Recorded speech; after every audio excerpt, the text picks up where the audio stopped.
नमस्ते दोस्तों, मैं हूँ शताब्दी और आप सुन रहे हैं प्रेत बैठक।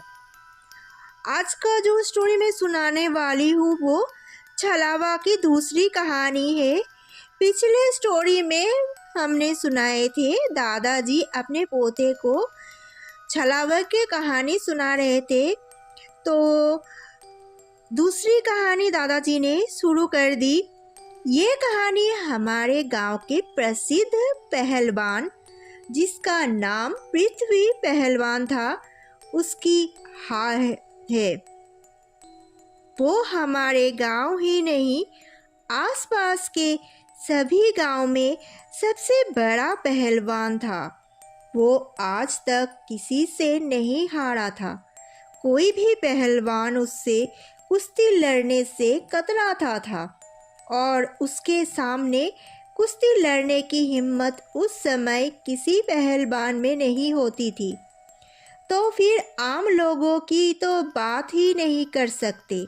पृथ्वी के परिवार की खेतीबाड़ी की काफ़ी ज़मीन थी, जिस पर उसका परिवार खेती करता था। उनके परिवार ने काफ़ी बड़ा घर रहने के लिए बनाया हुआ था, जिसमें अंदर वाले हिस्से में कमरे बने हुए थे और बाहर वाले हिस्से में उनके पशु बांधते थे। और काफ़ी सारी जगह वहाँ पशुओं के बांधने के बाद भी खाली रह जाती थी, जिसको वो घेर कहते थे। इसी घेर में पृथ्वी पहलवान सोया करता था। बाकी घर वाले अंदर कमरों में सोते थे। पृथ्वी की अभी शादी नहीं हुई थी और ना ही उसको कोई काम की फिक्र थी।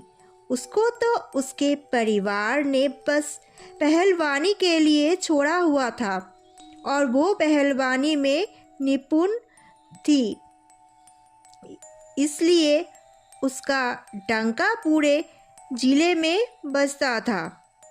पृथ्वी को सुबह उठकर कसरत करना, पूरे दिन खाना और रात को उस खाली मैदान यानी कि घेर में सो जाना, बस इतनी ही पृथ्वी की दिनचर्या थी। ऐसे ही वो एक रात सो रहा था। 1 बजे का समय था। उसके कान में एक आवाज़ पड़ने लगी, जिसको सुनकर वो गुस्से में उठ गया। उसने देखा कि एक 50 साल का आदमी उसका नाम लेकर उसको उठा रहा था। पृथ्वी ने उससे पूछा कि कौन है तू और तुझे मुझसे क्या चाहिए। उस व्यक्ति ने उत्तर दिया, मेरा नाम ब्रह्म है। मैं पास के गांव में तुम्हारे पहलवान के किस्से सुनकर आया हूँ। तुमसे मिलने आया हूँ। मैं दिन में शहर जाकर काम करता हूँ, इसलिए रात को ही मेरे पास समय रहता है। पृथ्वी ने पूछा कि तुझे आखिर मुझसे क्या चाहिए। ब्रह्म ने कहा कि मुझे तेरे साथ कुश्ती करनी है और तेरी पहलवानी का गुरूर तोड़ना है, क्योंकि मुझे तो तू कोई बड़ा पहलवान नहीं नजर आता। पृथ्वी ने उसको ऊपर से नीचे तक देखा तो उसकी कद काठी एकदम सामान्य थी और कहीं से भी वो पहलवान नहीं लग रहा था। पृथ्वी को नींद बीच में टूटने का गुस्सा तो था ही, साथ में उसने पृथ्वी को ललकार के पृथ्वी की सब्र की सारी सीमाएं भी तोड़ दी थी। इसलिए पृथ्वी ने सोचा, 2-4 मिनट की बात है, अभी इसको ऐसा उठाकर पटकूंगा कि भागता नजर आएगा। पृथ्वी ने फिर भी कहा कि एक बार और सोच ले, तेरी इस उम्र में हड्डियां टूट जाए तो आसानी से नहीं जुड़ेगी। इस पर ब्रह्म ने हंसकर कहा कि पृथ्वी, डर लग रहा है तो मेरे पैर पकड़ ले और खुद को सबसे बड़ा पहलवान कहलवाना बंद कर दे। अगर तू ऐसा करता है तो मैं यहाँ से अभी बिना कुश्ती किए चला जाऊँगा। इस पर पृथ्वी का गुस्सा 7वें आसमान पर चढ़ गया। उसने सोचा इसको अब ऐसा सबक सिखा कर भेजूंगा कि पूरे गांव हमेशा याद रखे। पृथ्वी ने ब्रह्म से कहा कि ठीक है, हम कुश्ती करेंगे। और ये कहकर पृथ्वी उसको उसकी खाली मैदान में थोड़ा आगे अपने अखाड़े में ले गया, जहाँ जाकर दोनों में कुश्ती शुरू हो गई। पहले तो पृथ्वी ने ब्रह्म को पकड़कर पटकने का सोचा, मगर ब्रह्म पृथ्वी की पकड़ से बार बार छूट जाता। ऐसे ही काफ़ी समय तक चलता रहा और आधे से ज़्यादा समय इसमें ही निकल गया। ब्रह्म बार बार पृथ्वी की पकड़ से निकलता जा रहा था और पृथ्वी की झुंझलाहट बढ़ती जा रही थी। ऐसा काफ़ी देर चलने के बाद इस बार ब्रह्म ने पृथ्वी को पकड़ लिया और ज़ोर से पटक दिया। पृथ्वी को मानो जैसे जान ही निकल गई हो। इनमें मंदिरों में घंटियां बजने लगी। सुबह हो गई थी। ब्रह्म ने कहा कि पहलवान, अभी तो मुझे जाना पड़ेगा, मेरे काम पर जाने का समय हो गया है। तू आज रात तैयार रहियो, इस कुश्ती को आज रात आगे बढ़ाएंगे। इतना कहकर ब्रह्म वहाँ से चला गया और पृथ्वी भी उठकर नहाने धोने चला गया। मगर पृथ्वी के शरीर में काफ़ी दर्द था।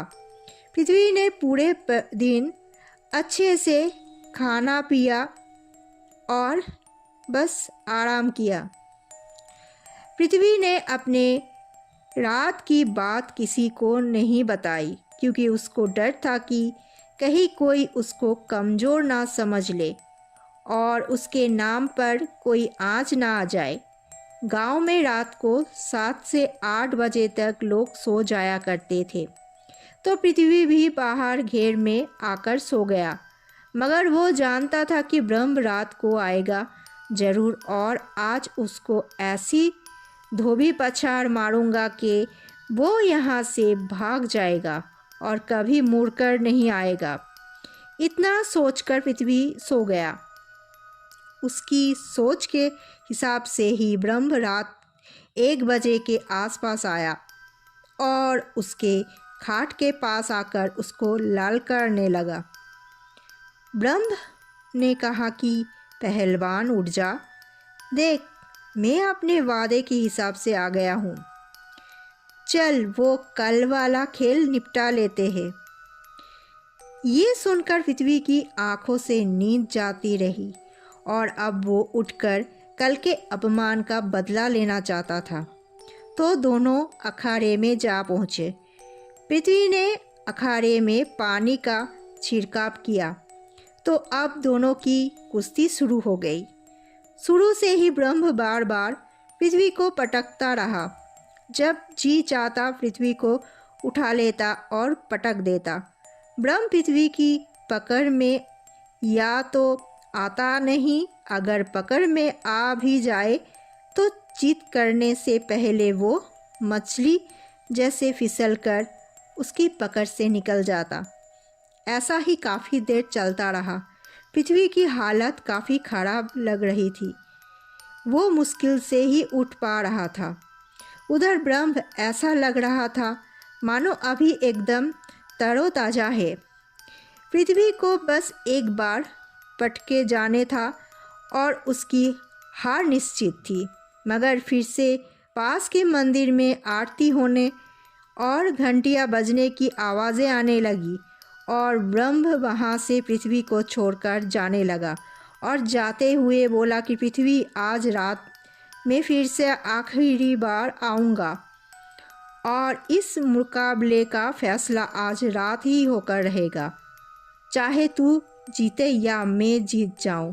इतने कहकर वो वहाँ से निकल गया और पृथ्वी उठकर घर वालों से छुपता हुआ घर के एक कमरे में जाकर लेट गया। पृथ्वी की पूरा शरीर दर्द से टूटा हुआ था, लेकिन उसका मन उससे भी ज़्यादा चोटिल था, क्योंकि पृथ्वी को खुद की ताकत और शैली पर जितना यकीन और मान था, उसके इन 2 रातों में हजारों टुकड़े हो चुके थे, जिसको वो समेटने की असफल कोशिश किए जा रहा था। दोपहर हुई। पृथ्वी ने खुद को संभाला और गांव के बूढ़े वैद्य के पास जाकर शरीर दर्द की दवाई देने को कहा। वैद्य ने कहा कि पृथ्वी, पहले मुझे अपने घाव तो दिखाओ, तभी मैं तुम्हारे दवाई बना कर दे पाऊँगा। पृथ्वी ने ओढ़े हुए कंबल को हटाकर अपने शरीर पर लगे सभी घाव वैद्य को दिखाए तो बूढ़ा वैद्य हैरान होकर बोला, पृथ्वी, तुझे कितने लोगों ने मारा है? तू हमारे जिले का सबसे बड़ा पहलवान है। मैं तुझे एकदम ठीक कर दूंगा, मगर पहले बता ये सब हुआ कैसे? पृथ्वी ने दोनों रातों की सारी बात बूढ़े वैद्य को बताई। वैद्य ने भी अपने जीवन के 80 वसंत इसी गांव में अनुभव कमाते हुए गुजारे थे और उनको औषधि की जानकारी के साथ मंत्र तंत्र का भी ज्ञान था। इसलिए बूढ़े वैद्य को सारा माजरा समझते हुए देर न लगी और उसने घाव के लिए लेप तो दिया ही, साथ में ब्रह्म का सामना करने की तरकीब भी बताई और आटा छानने वाली एक छन्नी भी पृथ्वी को दी। पृथ्वी सब समझ चुका था और बूढ़े वैद्य से मिलकर पृथ्वी की हिम्मत भी बढ़ी थी। अब पृथ्वी घर आकर अपने घर पर लेप लगाता है और रात का इंतज़ार करता है। फिर वही 1 बजे के आसपास ब्रह्म की आवाज़ आती है, पृथ्वी उठ जा, आ इस 2 रातों से चल रही कुश्ती का अंत करते हैं। आज तेरी पहलवानी की भी आखिरी रात होगी। पृथ्वी तो सोया ही नहीं था, क्योंकि उसको तो रात का ही इंतज़ार था। तो वो मुस्कुराते हुए खाट से उठा और बोला कि हाँ, आज इस कुश्ती की आखिरी रात है, कल से हम नहीं मिलेंगे। इतना कहकर पृथ्वी और ब्रह्म अखाड़े की ओर चले गए। ब्रह्म अखाड़े के बीच खड़ा होकर बोला, आज पृथ्वी, पहले तू लगा ले, जितना जोर तुझ में बचा है, फिर मैं तुझे मौका नहीं दूंगा। पृथ्वी ने कहा, यार, आज हम लड़ने से पहले अखाड़े में थोड़ा पानी का छिड़काव कर लेते हैं, फिर कुश्ती शुरू करेंगे, क्योंकि लड़ते समय धूल बहुत उड़ती है। ब्रह्म, तू ये बर्तन ले और सामने वाले जोहर से पानी लेकर आ जा, फिर हम कुश्ती करेंगे। इतना कहकर पृथ्वी ने वो मंत्र पढ़ी छन्नी कागज़ के लिफाफे से निकलकर जल्दी से ब्रह्म के हाथ में दे दी। ब्रह्म समझ तो गया कि छन्नी में पानी नहीं भरा जाएगा, मगर उसको पता था कि मैं फिर भी पानी भरकर आज ले आऊँगा और इससे कुश्ती करके आज इसको मार कर ही जाऊँगा। ब्रह्म जोहर की ही तरफ गया और पानी भरने की कोशिश करने लगा, मगर पानी भर ही नहीं रहा था। ब्रह्म तो थोड़ा आश्चर्य हुआ कि पानी छन्नी में आ क्यों नहीं रहा है। ब्रह्म ने अपनी पूरे शैतानी शक्ति लगा दी, मगर छन्नी में पानी नहीं भर सका। जैसे ही जोहर में पानी लेने के लिए छन्नी डालकर निकलता, वो खाली ही निकलती। वो मंत्र पढ़ी छन्नी भी थी और ब्रह्म ने उसको हाथ में लेकर कहा था कि मैं पानी लेकर आऊँगा। ना तो उस छन्नी में पानी भर सकता था और ना ही ब्रह्म बिना पानी लाए कुश्ती कर सकता था, क्योंकि मंत्र वाली छन्नी लेकर उसने पानी लाने की बात कही थी। पानी भरने की कोशिश करते हुए सुबह हो जाती है। ना ब्रह्म पानी ला पाता है और ना वो कुश्ती करके पृथ्वी की जान ही ले पाता है। ब्रह्म सुबह होते ही अदृश्य हो जाता है और पृथ्वी की जान बच जाती है। कुछ देर बाद पृथ्वी बूढ़े वेद के पास जाकर रात की सारी बात बता देता है और उनके पैर छूकर उनको अपनी जान बचाने के लिए धन्यवाद देता है।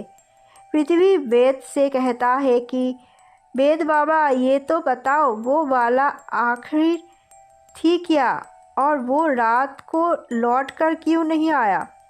वेद बाबा बताते हैं कि वो एक छलावा था जो 2 रातों से तुम्हारे साथ खेल रहा था। उसका पूरा खेल 3 रातों का था और वो तुम्हें धीरे धीरे कमज़ोर कर रहा था।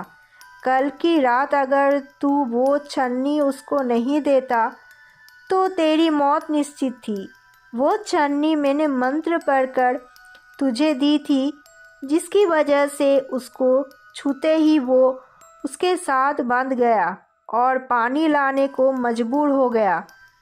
कोई सामान्य छन्नी होती तो वो उसमें आसानी से पानी भर लाता और उसके बाद अपने खेल का अंत तुझे मार कर देता, मगर तेरी किस्मत ने तुझे मेरे पास भेजकर बचा लिया। तो ये थे छलावे की दूसरी कहानी। छलावा एकदम इंसान को नहीं मारता, वो तो पहले अपना खेल रचकर उसमें इंसान को फंसाकर पहले इंसान के साथ खेलता है। फिर जब इंसान वो खेल समझने लगता है या वो खेल पूरा हो जाता है, उसके बाद वो इंसान को मार देता है। छलावा रूप धर के जानवर से इंसान और इंसान से जानवर बनता है। ये छलावा है जी। ये छल और कपट से वार करता है। पहले तो खुद खेलता है इंसान से, फिर उसको चौंका कर मार देता है। ये छलावा है जनाब। ये छल और कपट से वार करता है। अगर आप लोगों को ये स्टोरी अच्छा लगा तो लाइक और चैनल को सब्सक्राइब ज़रूर कर देना। एंड टेक केयर दोस्तों।